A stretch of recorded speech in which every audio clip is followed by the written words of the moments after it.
All right, welcome back, everyone. Today we're going to start chapter 16. This will be useful for both the lecture and the lab exam when we talk about the ear and the eye.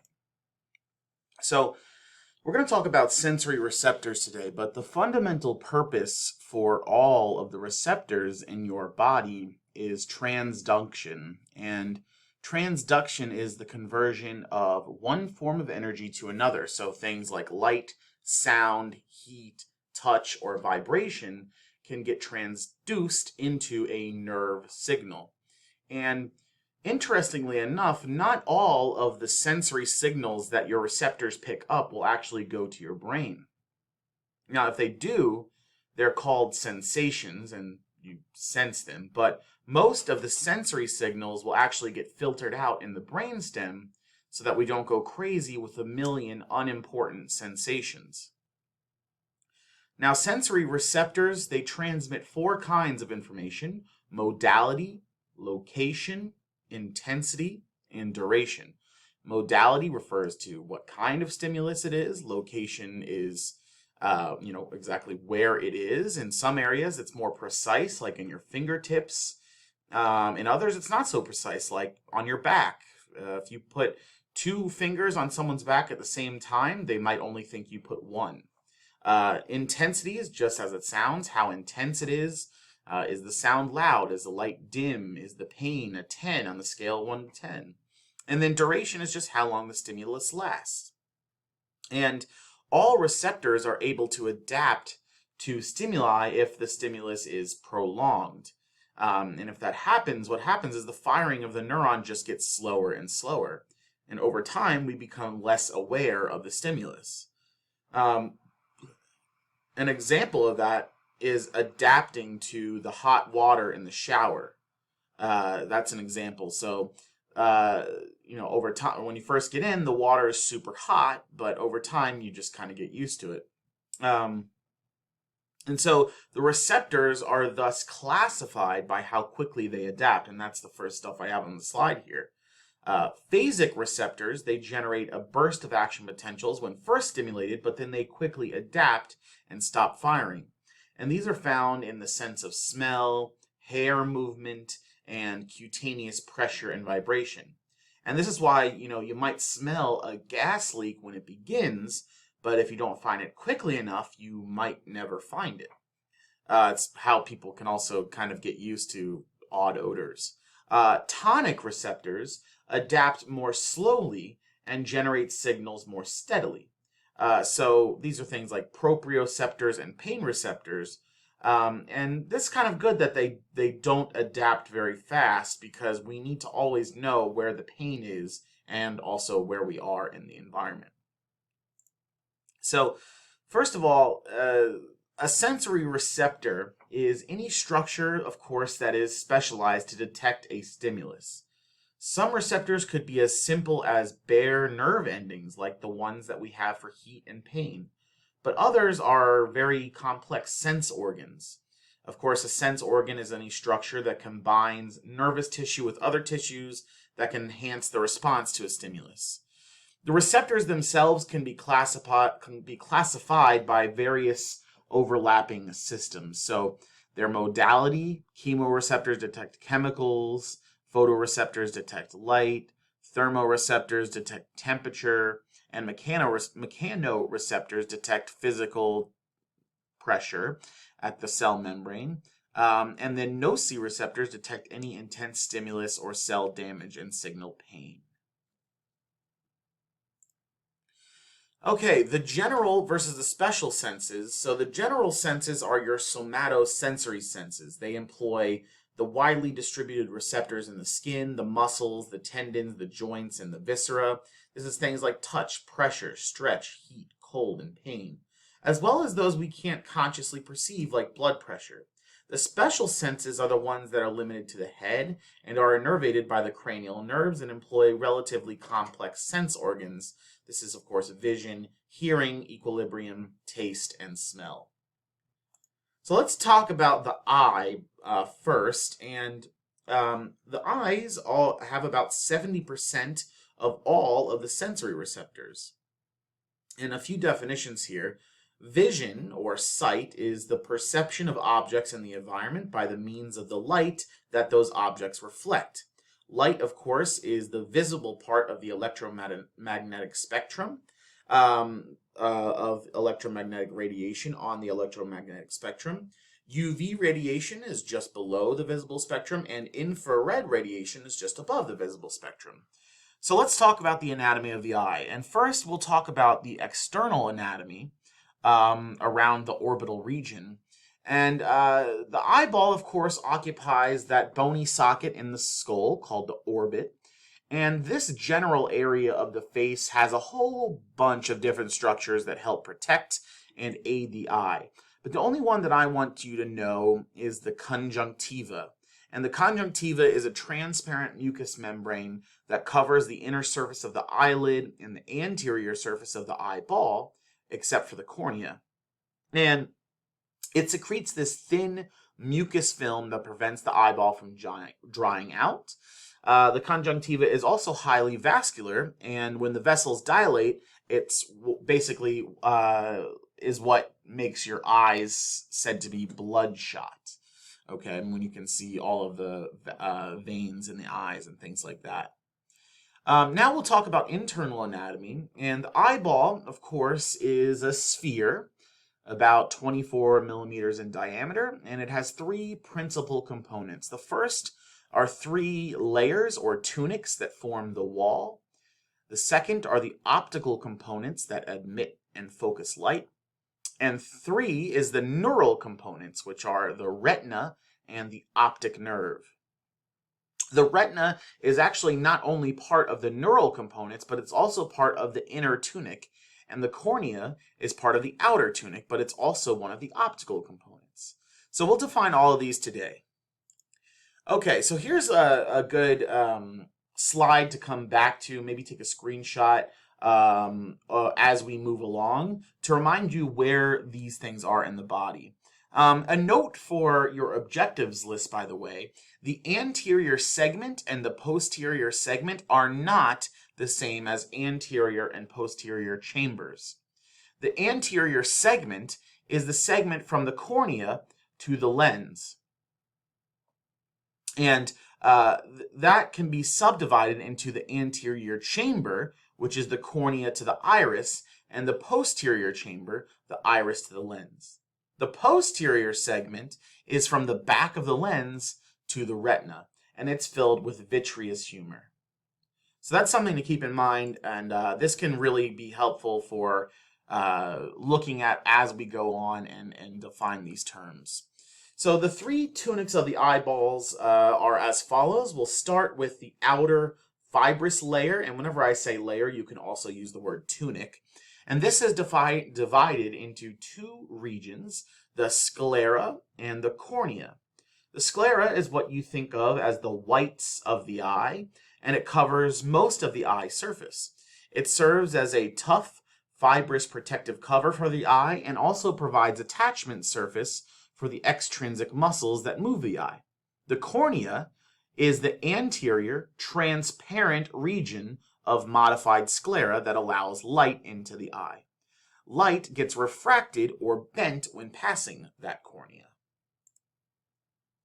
The middle vascular layer or tunic is also sometimes referred to as the uvea because it looks like a peeled grape in fresh dissection. Kind of gross. It consists of three regions, so the vascular tunic consists of three regions: the choroid, the ciliary body, and the iris. The choroid is a highly vascular and deeply pigmented layer of tissue behind the retina. And the fact that it is so deeply pigmented, it makes sure that the light that comes into the eye does not reflect and scatter inside the eye, which would make the image blurry. The ciliary body is a thickened extension of the choroid that forms a muscular ring around the lens. It supports the iris and the lens, and it secretes a fluid called the aqueous humor, which we'll talk about more shortly. The iris is an adjustable diaphragm that controls the diameter of the pupil, which is, of course, the central opening. As a side note, and really not something you need to know for the exam, but something I think is interesting, is that In one of the layers of the iris, there are pigmented cells called chromatophores. And if you have a high concentration of melanin in the chromatophores, you have brown, sometimes black eyes. But if the melanin is kind of scarce or scanty, the light reflects from the posterior pigment epithelium and it gives you blue or green eyes. So kind of cool. The ciliary muscles, by the way, pull on what are called the suspensory ligaments, and that changes the lens thickness and holds the lens in place and allows you to focus on things closer or far away. Okay, the optical elements of the eye are the transparent elements that emit light rays, bend and refract them, and focus images on the retina. They include the cornea, the aqueous humor, the lens, and the vitreous body. Remember, we already spoke about the cornea as part of the sclera. A little bit more about this aqueous humor.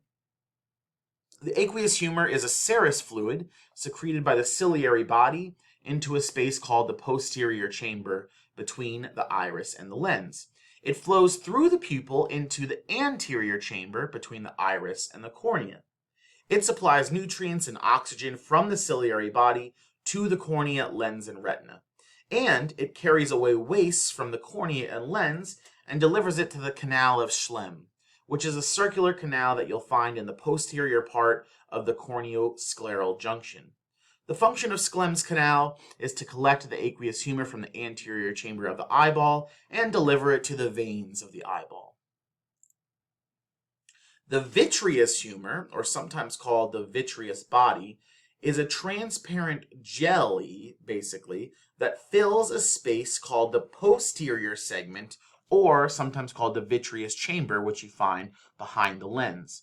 The vitreous body helps to maintain intraocular pressure with the eye, which supports the spherical shape and allows the muscles to move the eye.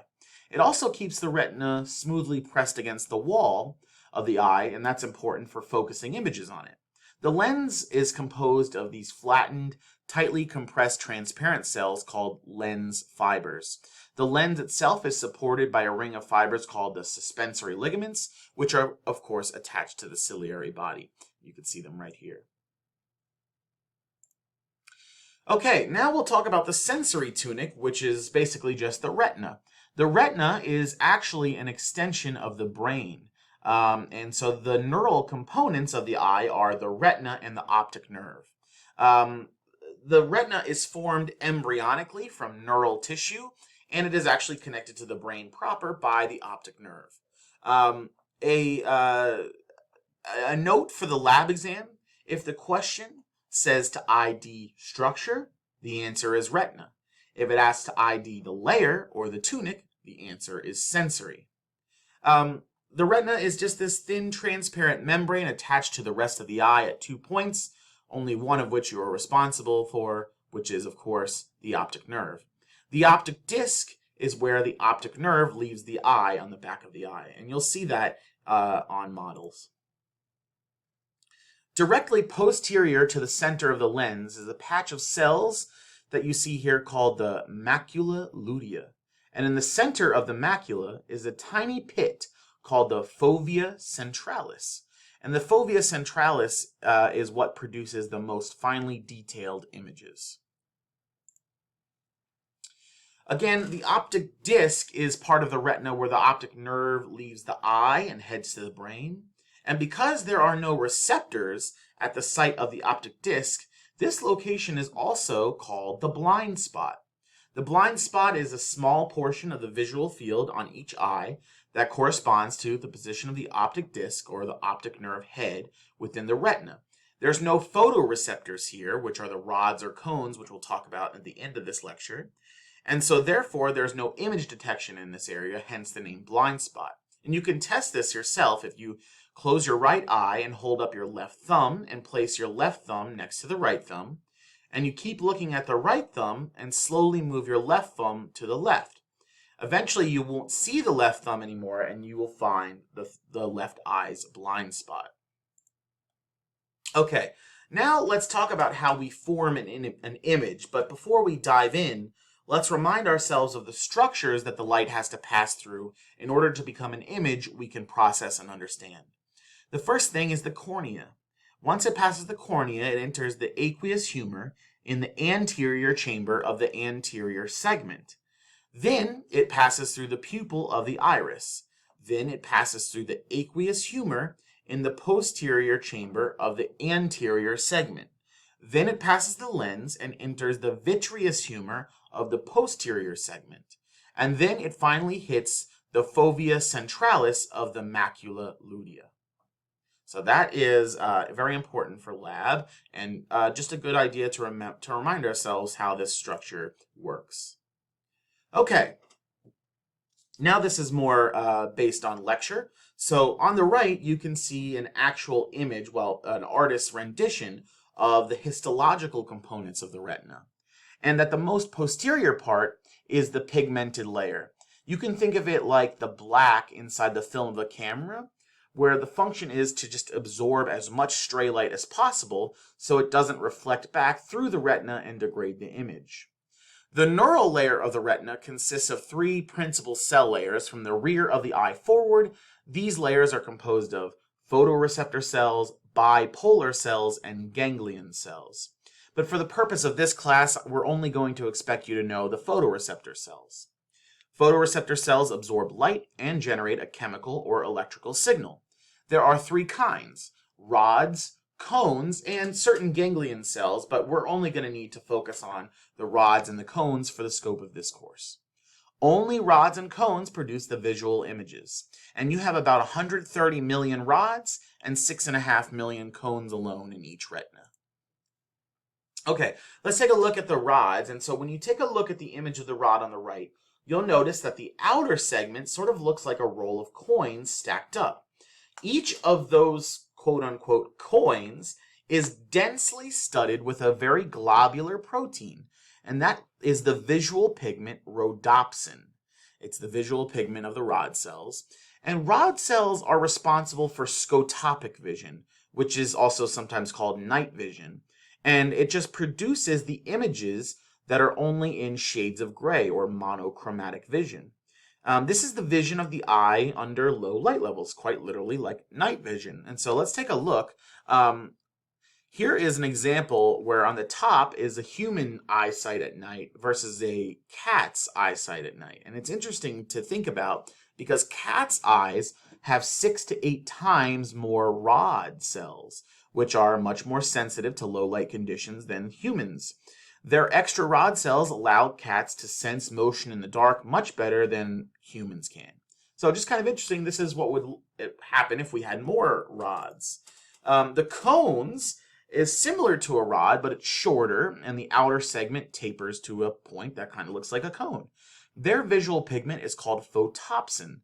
Cones function in brighter light and are responsible for day or photopic vision, as well as color or trichromatic vision. So cones provide sharp color images. Okay, let's talk about the two components of visual pigments. So you have the retinal part and the opsin part. Retinal part is made from vitamin A, which is why they always told you to eat your carrots so that your eyesight is good. And opsin is made from protein.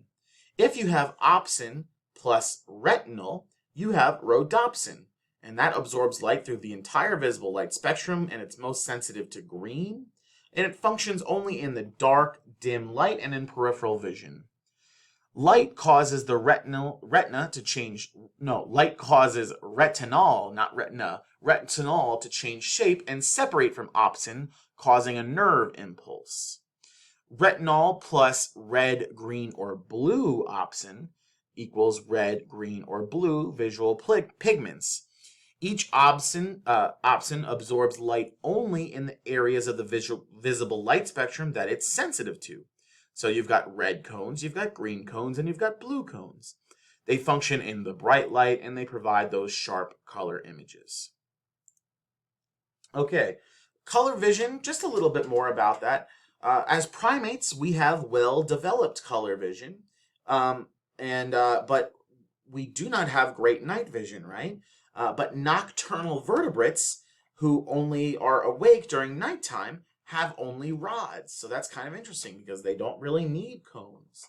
There are also 3 types of cones that are named for their absorption peaks of their photopsins. You have S or short wavelength cones that our peak sensitivity is at 420 nanometers, medium M cones peaking at 531, and long wavelength cones peaking at 538. And color perception is based on a mixture of nerve signals representing cones of different absorption peaks. And here's kind of what that looks like. And this is just an interesting part. You necessarily won't be on the exam, but just the dark blue is absorbed by the S cones. Down here we have in the light blues to teals, the 500 nanometer rods, which is all black. The M cones looking for the teals to greens, and then the reds is the L cones. So kind of cool to think about how we see color. Okay, now let's talk about accommodation. Accommodation is the change in the curvature of the lens that enables you to focus on a nearby object. So it's the ability of the lens to shift to focus an image on the retina. In medicine, the definition is the ability of the eye to change its focus from distant to near objects and vice versa. And of course, it's achieved by changing the shape of the lens. And so this is how you adjust to things in front of your face. As you put your finger in front of your face, you notice it might take a second for your eyes to adjust. And then when you look at something far away, there is another adjustment. This is called accommodation. This is done by ciliary muscles that contract, and when they contract, the suspensory ligaments get relaxed and the lens thickens and focuses for close vision. When you are looking at something far away, the ciliary muscles relax and the suspensory ligaments get taut and the lens goes thin and focuses for distant vision. Okay.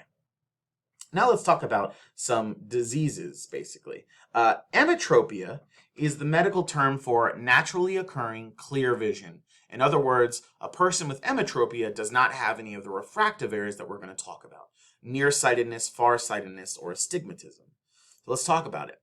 Presbyopia is the gradual loss of lens elasticity with age, which means that your lens becomes less flexible and so you get a loss of accommodation. When you are young, the lens is soft and flexible and it easily changes shape and you're able to focus on objects both close up and far away. But once we hit about 40 years old, the lens becomes more rigid, it can't change shape as easily, and this makes it harder to read or thread a needle or do other close-up tasks.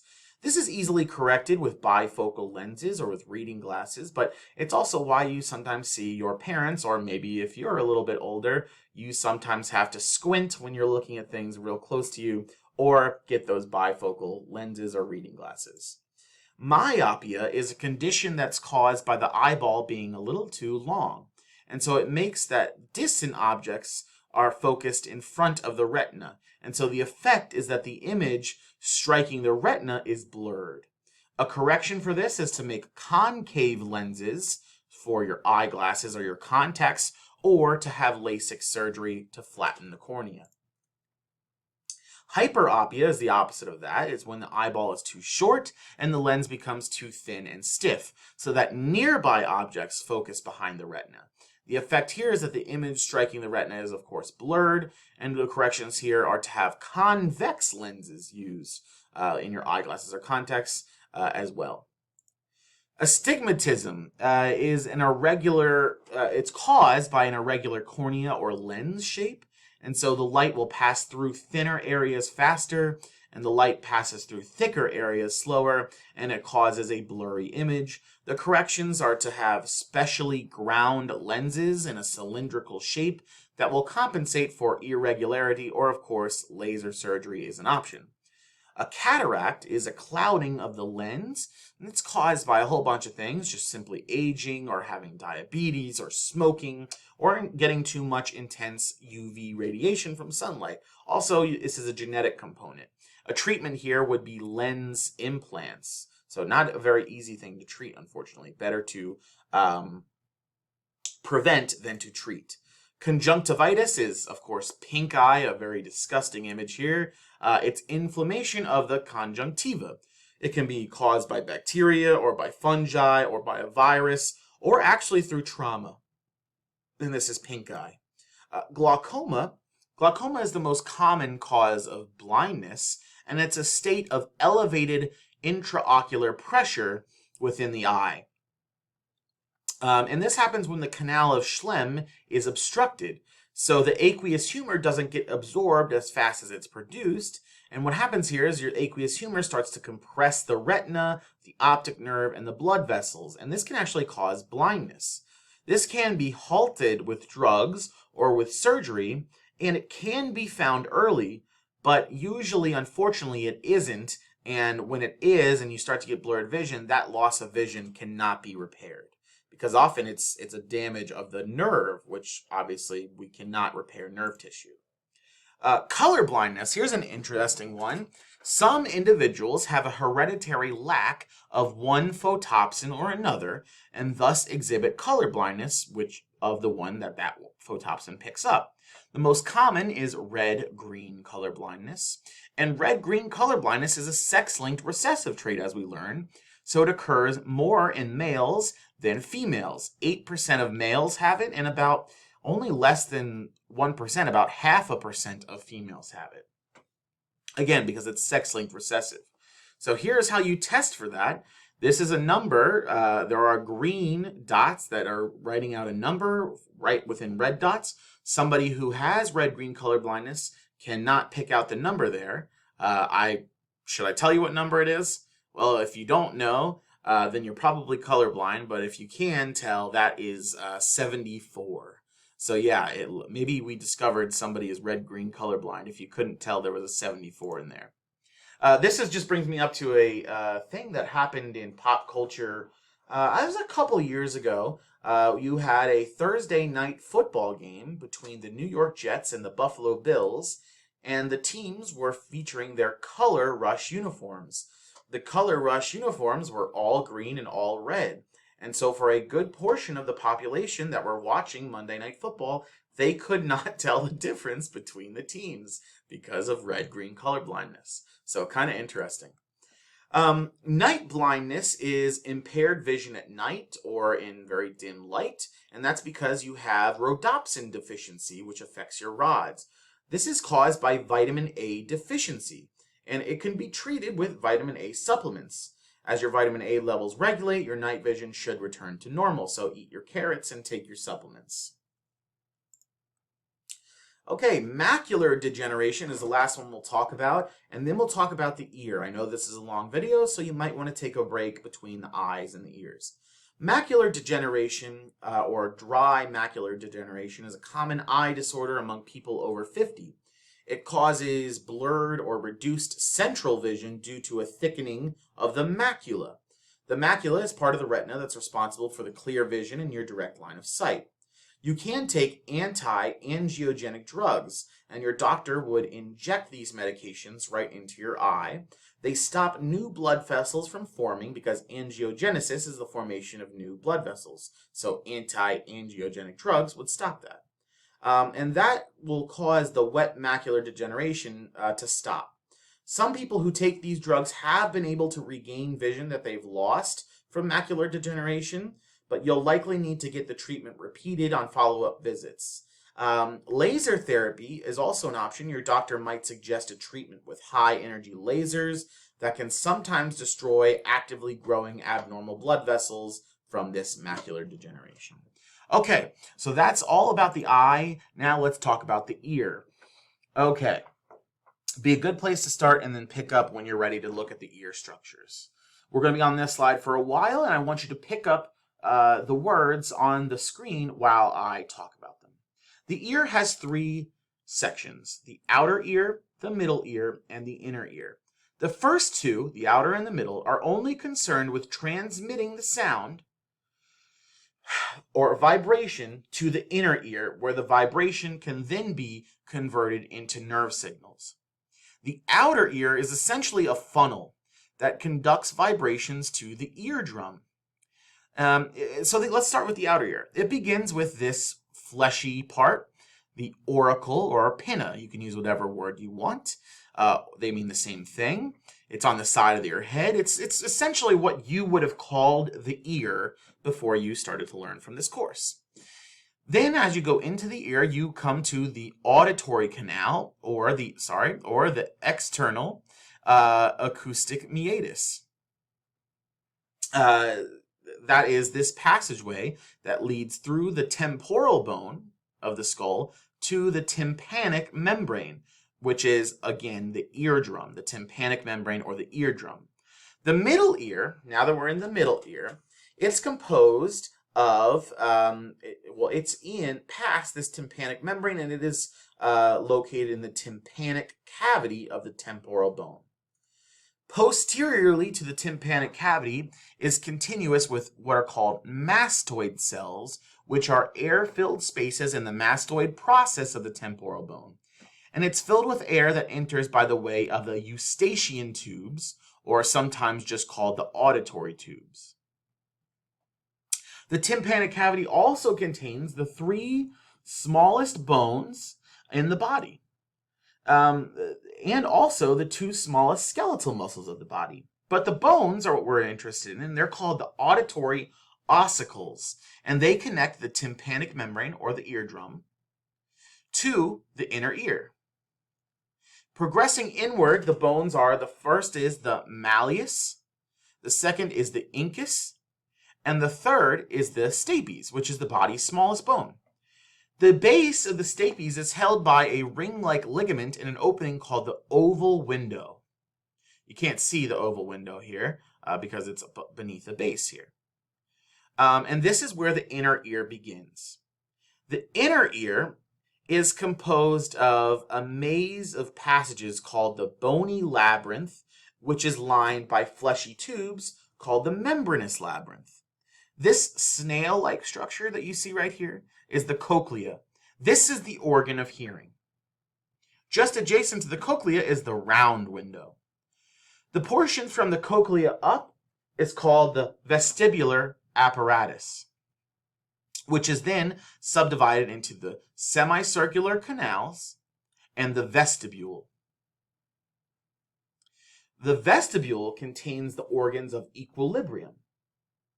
Now, lastly, if this were a 3D model, you could rotate, and you can kind of see it here, to see the vestibulo-ocular nerve. The vestibulo-ocular nerve is cranial nerve number 8, and it comes from the brain, and you would see that it is divided into the cochlear nerve and the vestibular nerve, coming from the vestibular apparatus. A bit more info about those round windows and the oval windows. What happens here is that as the stapes footplate moves into the oval window, the round window membrane moves out. And this allows movement of the fluid within the cochlea, which leads to the movement of the cochlear inner hair cells, and thus to hearing as we know it. Okay, so we talked about a lot of structures here, but this is all good information, and you should be able to pick it up. Let's look a little bit more about this inner ear and talk about the utricle and the saccule. The utricle and the saccule are 2 otolith organs in the inner ear, and they're parts of the vestibule. They're part of the balancing system of the membranous labyrinth in the vestibule of the bony labyrinth.